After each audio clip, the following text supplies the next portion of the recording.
Ah, vous êtes là?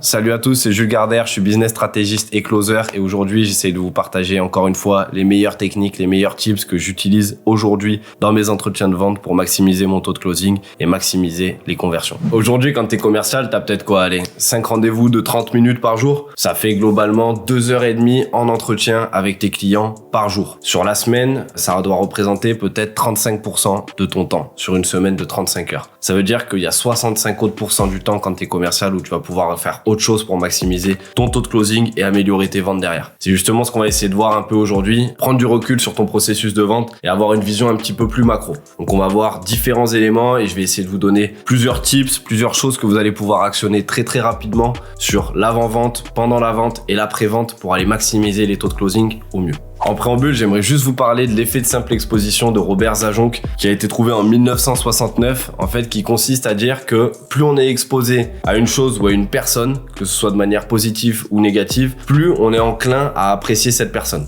Donc ça veut dire que plus on va aller multiplier les points de contact, plus on va être exposé et plus la personne va nous percevoir et va nous voir, plus on va être apprécié et plus on va être perçu comme quelque chose de positif. Vous allez voir que ça a son importance justement par la suite parce qu'on va essayer justement d'aller répliquer ces différentes phases et ces différentes expositions tout au long du processus de vente, avant, après, pendant la vente, pour justement essayer de maximiser et de jouer sur ce biais cognitif qui va être l'effet de simple exposition pour améliorer les taux de closing. Déjà, si je vous partage un petit peu mon expérience et l'approche que j'ai du sales aujourd'hui, je considère que le processus de vente il doit être vu de manière macro, c'est-à-dire qu'on doit prendre du recul vraiment sur la vente en elle-même. En fait, il faut vraiment considérer dans la vente chaque détail comme un tout, c'est-à-dire que si chaque détail est parfait et qu'il est pris comme un tout et non pas comme quelque chose qui est auxiliaire, derrière quand vous allez assembler tous ces détails qui sont parfaits, imaginez la somme que vous allez avoir. Ce que je veux dire par là, c'est que tout au long du process, vous allez avoir des petites choses qui vont pouvoir faire basculer la vente. Et c'est ces petits détails qui vont faire la différence avec vos concurrents, avec d'autres commerciaux avec lesquels vous allez être en compétition et entre les meilleurs commerciaux, les meilleurs closers par la suite. Pour vraiment comprendre ce système en fait autour des détails dans la vente, je vous invite à raisonner d'un point de vue macro, c'est-à-dire vraiment prendre du recul sur tout votre process de vente et ne pas vous focaliser seulement sur l'acte de vente. On a beaucoup de commerciaux, beaucoup de closers qui essayent de se perfectionner tout au long de la phase de vente, donc dans les étapes de découverte, dans les étapes d'argumentaire, de pitch, l'accroche. Ça, c'est plein de choses que vous allez pouvoir travailler, mais il y a tout plein de choses autour dans la vente qui vont justement permettre d'aller améliorer le taux de closing derrière. Donc là, c'est vraiment une vision que vous devez avoir, c'est prendre du recul sur l'acte de vente et ne pas se focaliser uniquement sur l'entretien que vous allez avoir avec votre prospect ou avec votre client. Par rapport à ça, il faut vraiment garder en tête qu'un bon sales, c'est un bon marketeur. Et inversement, un bon marketeur est un bon sales. Donc en fait, vous devez avoir cette réflexion sur l'expérience de vente en fait. L'expérience à proprement parler. On parle souvent d'expérience client. Là, on va parler d'expérience de vente, d'expérience d'achat pour le client. Et vous allez pouvoir impacter en fait cette expérience-là qui va faire que vous allez marquer le coup par rapport à la compétition et pouvoir gagner un maximum de deals. En fait, le sales, c'est un petit peu la personne qui va être en première ligne, qui va pouvoir faire remonter les infos au marketing et le marketing va pouvoir lui-même nourrir le sales et améliorer le copywriting, la prise de rendez-vous, la qualification des leads, etc., etc. Et c'est important de pouvoir aller nourrir à la fois le marketing, à la fois le produit et les autres briques en fait de l'entreprise qui vont permettre d'aller créer des synergies dans la croissance. Et finalement, raisonner en termes d'expérience de vente, ça vous permet d'être capable d'innover justement dans vos process, dans vos supports, dans vos formats et dans les choses que vous allez pouvoir partager à vos différents prospects. Ladies and gentlemen, this is your captain speaking. Vous l'avez compris, petite annonce, si la vidéo est en train de vous plaire, pensez à cliquer sur la cloche pour vous abonner, pensez à cliquer sur le petit pouce bleu pour mettre un petit j'aime, ça donne de la force.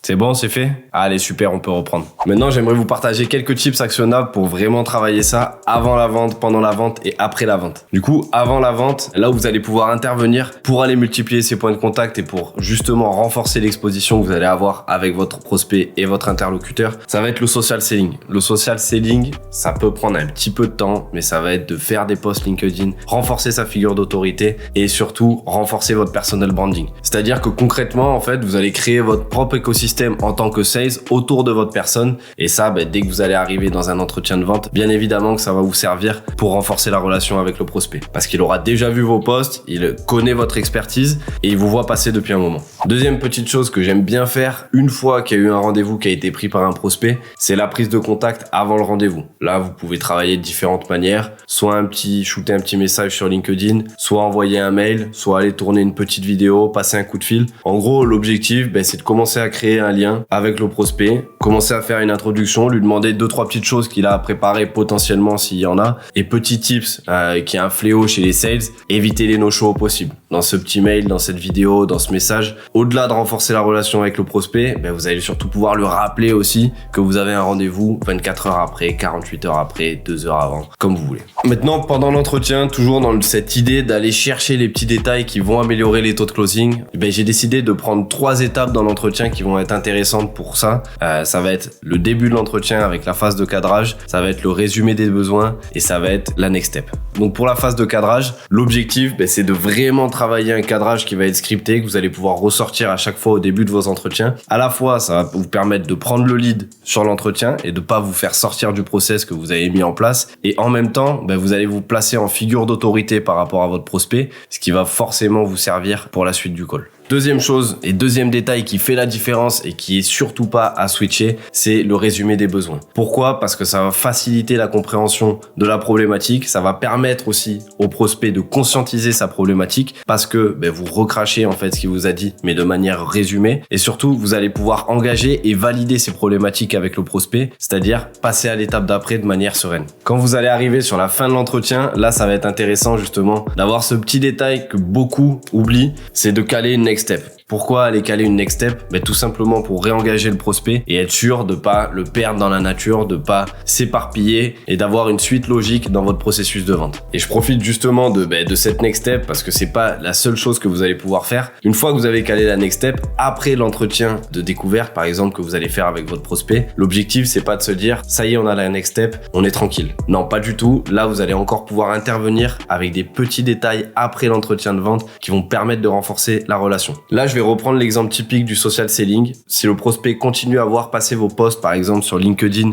entre 2 rendez-vous, ça vous permet de rester top of mind, de garder vraiment le niveau de tension que vous avez pu appliquer pendant l'entretien de découverte et du coup forcément de garder l'engagement du prospect à son maximum pour la next step que vous avez calé après. Au-delà des posts, dans la partie social selling, tout simplement envoyer et shooter un petit message sur LinkedIn de manière informelle, juste pour rappeler le prospect, juste demander si tout a été clair entre 2 entretiens. C'est aussi des petits tips et des petits détails qui vont permettre d'aller renforcer la relation. Je vous disais tout à l'heure qu'un bon sales c'était aussi un bon marketeur. Tout simplement on va reprendre les codes du marketing, c'est-à-dire le lead nurturing. Une fois que vous avez eu l'entretien de vente avec votre prospect, vous allez pouvoir le nourrir, toujours lui apporter un maximum de contenu, un maximum de valeur entre 2 entretiens. Donc ça peut être une séquence de mails que vous avez prévue, ça peut être un petit message, ça peut être une petite vidéo, quelque chose à préparer. L'objectif toujours pouvoir rester top of mind et garder l'engagement du prospect jusqu'au prochain rendez-vous. Dites-vous bien que vous allez parler à des entrepreneurs, à des directeurs commerciaux, des directeurs marketing, à des personnes qui ont plein de responsabilités. Vous allez réussir à capter ce niveau de tension pendant l'entretien de découverte, mais dès que vous allez raccrocher, même si vous avez calé une prochaine étape, ils vont retourner dans leur frénésie quotidienne, il va y avoir un tas de décisions à prendre et bien évidemment que vous allez passer sur un aspect secondaire. Donc vraiment maintenir ce niveau de tension, encore une fois, j'insiste là-dessus, pouvoir nourrir le prospect, pouvoir multiplier les interactions